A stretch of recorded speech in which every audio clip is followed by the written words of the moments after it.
Hey everyone, and welcome back to the channel where we demystify the complex world of finance. Today, we're diving deep into a fascinating microcap stock that recently popped up on our hard-to-borrow screener, ATPC. We're going to break down what makes ATPC's situation unique, explain the mechanics behind high cost-to-borrow fees, and discuss what a potential short squeeze scenario could look like, even with some very unusual trading data. Important disclaimer: this video is for educational and informational purposes only. Nothing in this video constitutes financial, investment, or trading advice.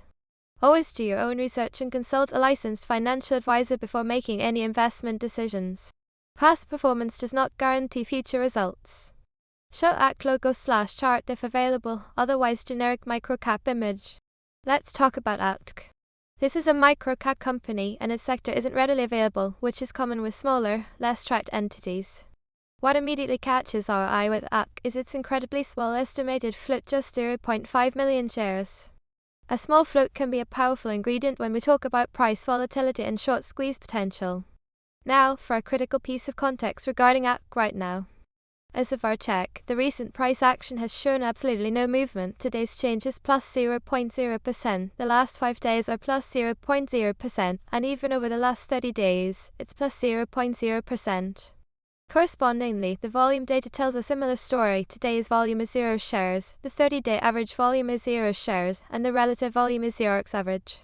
This means ATPC is currently dormant, exhibiting no trading activity. This is an important detail we'll weave into our discussion about its hard-to-borrow status.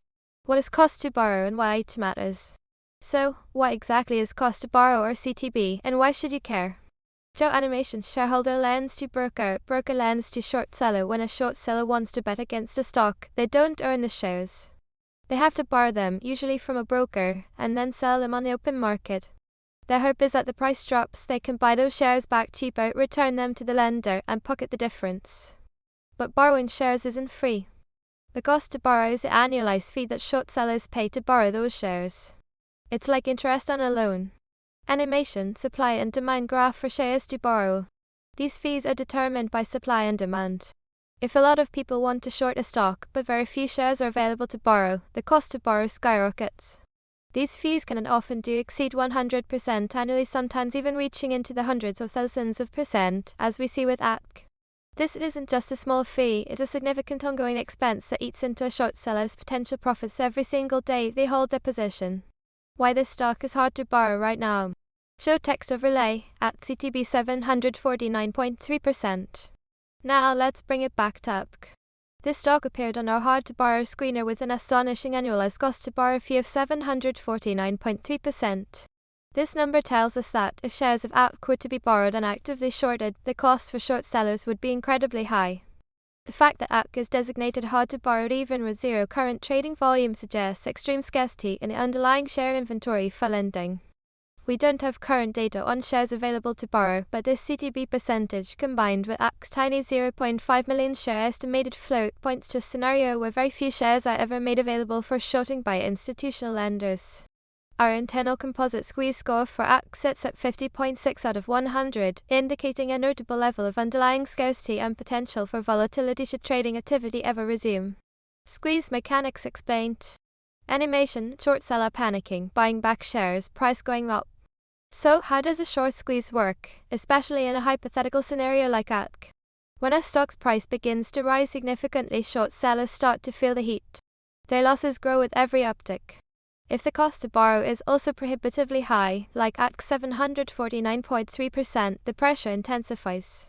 Short sellers might be forced to cover their positions by buying back the shares they borrowed, just to stop the bleeding and avoid escalating fees. This forced buying creates a feedback loop. Their buying drives the price even higher, which puts more pressure on other short sellers who then also cover, and so on. This cascade of buying can send a stock's price soaring dramatically in a very short period. This is the essence of a short squeeze. It's important to remember, though, that a high cost to borrow does not guarantee a squeeze. It can also mean that short sellers have very strong conviction in their bearish thesis and are willing to pay a premium to stay short, waiting for what they believe is an inevitable price drop. And for ATPC specifically, these mechanics will only truly come into play if trading volume and price action actually begin. Dilution risk check. Show text overlay: ATPC dilution check, no recent filings. One critical factor to consider when evaluating any potential short squeeze candidate is dilution risk. Dilution occurs when a company issues new shares, which increases the total number of shares outstanding. While this can raise capital for the company, it effectively dilutes the value of existing shares and can add significant supply to the market. For ATPC, our check found no recent dilutive SEC filings such as -1s, -3s, or 424Bs in the last 90 days.